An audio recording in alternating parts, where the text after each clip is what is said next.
Welcome guys, so I'm going to show you two builds that you can use to counter the current Umbre meta. The first one's going to be a Monkier Berserker Mud build. I'll explain it as we go. And then the second one is going to be kind of a Colossus toxic start into Steam Invoker. And let's get stuck into the first game. So we're going towards 5 Bulwark, so we just start off with the 3 Bulwark, including the Caradello.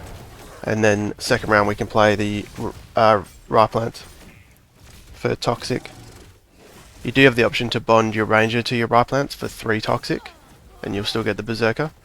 But I've been going Berserker Mud instead, so 3 Mud. Potentially 3 toxic might be better.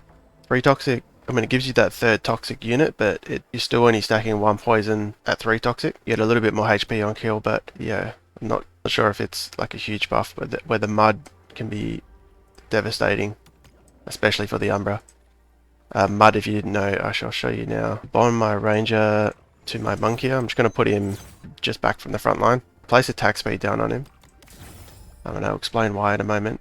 So Mud gives... So every attack they reduce the enemy's attack speed. And that stacks. And every attack they also get 3 or 5 energy, depending if you have 2 Mud or 3 Mud. That's irrelevant for the Monkier because he doesn't have energy, but the Apon and their Ranger will be benefiting from that. The 5 Bulwark makes us super tanky, and the 3 Berserker means our Berserkers are scaling because every 3rd attack they're gaining attack speed and doing additional damage. And I'm going to place my Apon at the back line here. Going to have him reducing attack speed, and I'll have them every time he casts he's going to reduce every enemy's going to lose energy based off his energy cost, so 12% of his energy cost. And he casts relatively fast because his auto attacks, allowing him to gain 5 energy per auto attack. And I'm going to reduce the Umbra's attack speed both through Mud, so his auto attacks, and this augment, the Siphon Matrix. He's also going to be stunning him, so he's going to kind of stun him in the back here. I will reshuffle things so the Apon's not getting attacked. But for now, I'm not going to. That was a bit of a mispositioning, but I'm not going to spend the mastery points to change it up at the moment, or just yet. So you can see he placed Indomitable down on his Umbra. That's generally how you play the Umbra team. I'm going to do the same on my Monkier, possibly my Riplants as well. The good thing about this team is it's super strong early, and we've given ourselves some form of a late game and plenty of counters. The only thing we don't have is something to, like the ability to jump into their back line. I'm actually going to shuffle my Riplants back here. I'm going to get the Indomitable down extra slow on my Riplants to slow everyone. I'm going to reduce their energy gain. I need to give myself some Omnivamp.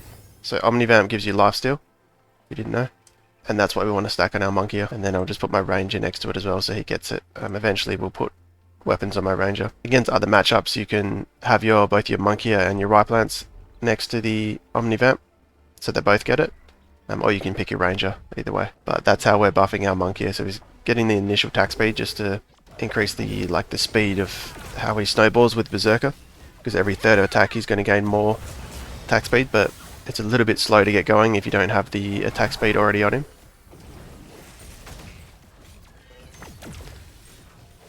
And hopefully I can kill the Umbra Toxic and the Auto Toxic, yep. So between all the attack speed and the energy suppressor, or the attack speed slow I should say, and the energy suppression, the Umbra gets very countered because he needs to Omega. And there you have it. We didn't go too far into the late game, but generally it is only going to get worse for him. I'm going to show you the second way we can counter these Umbra teams. And we've got Illumination here, which I think this is the YouTuber Illumination. He's got really good content, and he's a high level player as well, so he's actually made it to Diamond. So this will be a big win if we can take a bit of his rating. And he's playing the current probably best meta build. He's got the Umbra, who he makes very big, and he will have Bulwark and Invokers.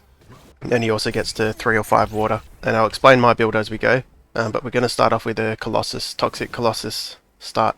And we're going to corner ourselves here eventually, just so his Umbra doesn't get to my carries. So it's going to be a Colossus, Verdant, Toxic start, and then later we'll switch to the Steam Invoker. It can be a little bit hard to position all of this, so I'm going to have my Jewel of there, Apon, And then I can put him around here, and he goes just in front. So, I mean, it could be an idea to screenshot the final positioning, and that way, when we transition to this corner, we've got most of our Colossus Toxic in the right position. It can get a bit clunky. It's a pretty difficult build to do, or it takes a lot of like messing around with positioning and getting it all right, because we are swapping to a kind of a different team later game.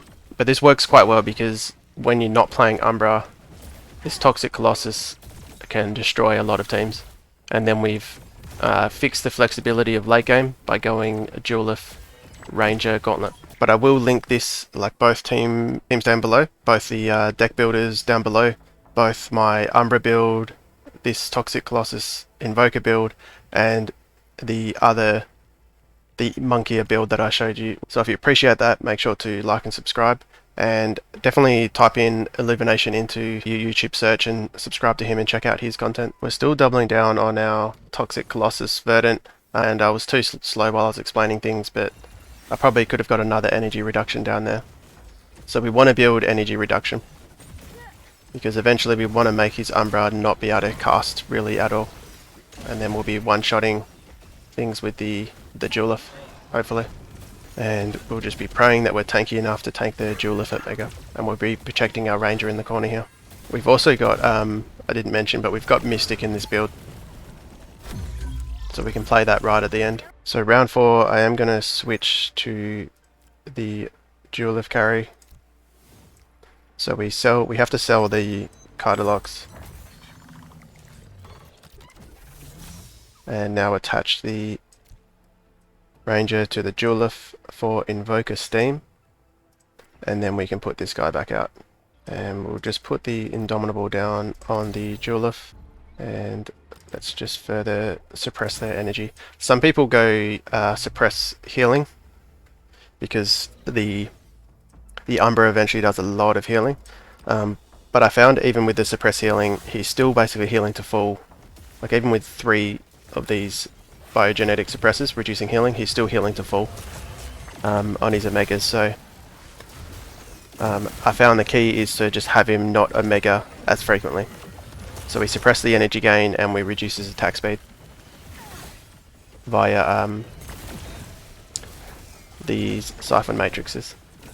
Titan ore down, and we're going to reduce attack speed with our Ripe Lance, and we'll put another attack speed reduction down here. We'll still probably lose this round. It takes a little bit to get going. Like obviously we were in the early rounds with the Toxic Colossus. Gives us time to get to the late game. But again, against some matchups you would just win with Toxic Colossus. Wow, the Thorns is actually doing a lot of damage. It's crazy. Thankfully my Archelion is healing, my Ranger. So you can see there, I mean we're already winning. And I haven't got my Ranger items down yet. I believe he did have the augments on his Umbra already, and he's got his 3 steam out, so he's hit most of his power. Let's see what he had in his Umbra. Yeah, he had both augments down already, so going very well so far. Let's actually get our Mystic down. I'm going to put Indomitable here on my Raptorus, just to further mess with the Umbra. So the Mystic's going to heal us, or give us a shield, sorry, every 10 seconds. On the start of combat, and then every 10 seconds another shield.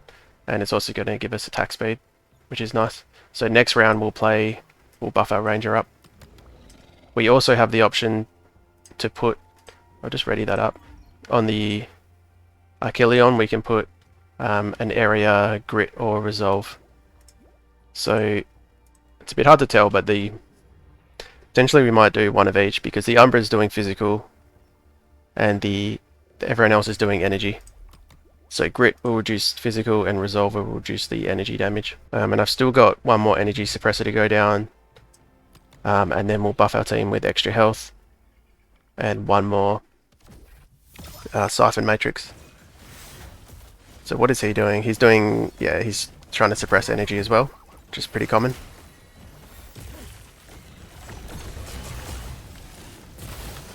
Took his Ranger down, nice. And my Ripe Lance is still banging on the Umbra.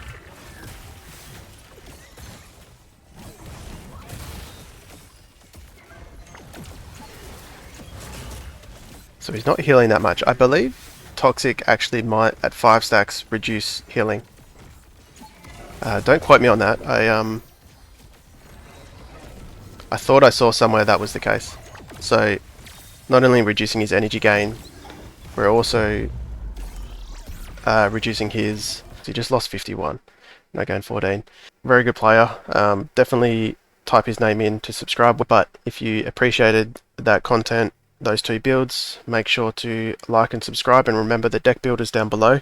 So just to summarize, we had the Monkier countering the Umbra, mostly using the Apon to stun him, and then the Mud and Siphon Matrix to reduce his attack speed. A little bit harder build. It's not going to be the best build out there. There will be matchups that are very hard to beat, like Empath. However, this build I just showed you with the Colossus Toxic start going into Steam Invoker will have a lot more success both against the Umbra, like you saw, but also other meta builds like the Empaths, because your Ranger will eventually just one-shot the whole team. But again, if you appreciated that, make sure to like and subscribe, and we will see you next time.